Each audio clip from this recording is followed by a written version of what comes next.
हिंदीसाठी राज्य सरकारवर कुणाचा दबाव होता याचं गूढ अजूनही कायम असल्याची प्रतिक्रिया मनसेचे अध्यक्ष राज ठाकरे यांनी दिली। राज्य सरकारनं हिंदीबाबतचे दोन्ही जी.आर रद्द केल्यानंतर राज ठाकरेंनी पोस्ट करून त्यांची भूमिका मांडली।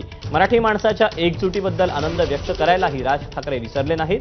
दरम्यान सरकारनं हिंदीचे जी.आर रद्द केल्यानंतर मनसेच्या नेत्यांनी शिवतीर्थाकडे धाव घेत राज ठाकरेंचं अभिनंदन केलं, तर मनसेच्या कार्यकर्त्यांचा ठिकठिकाणी जल्लोष सुरू होता।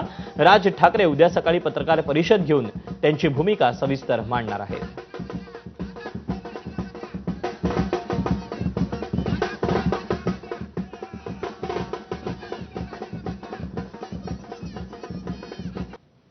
महाराष्ट्राच्या मराठी माणसाच्या एकजुटीचा विजय आहे।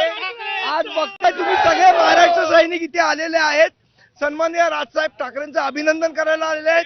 ज्या पद्धतीने राजसाहेबांनी कणखर भूमिका घेतली आणि महाराष्ट्रातल्या मराठी माणसाची एकजूट घडवण्याचं काम हे सन्माननीय राजसाहेबांनी केलं आणि त्याच्यासमोर सरकारला झुकावं लागलं। ठाकरेंनी असं म्हटलंय की 5 तारखेला मोर्चा निघेल की सभा होईल माहित नाही, परंतु आम्ही सगळे सामान्य त्याच्यावरती उद्या मीटिंग आमची आहे, त्याच्यानंतर उद्या ठरेल काय करायचं।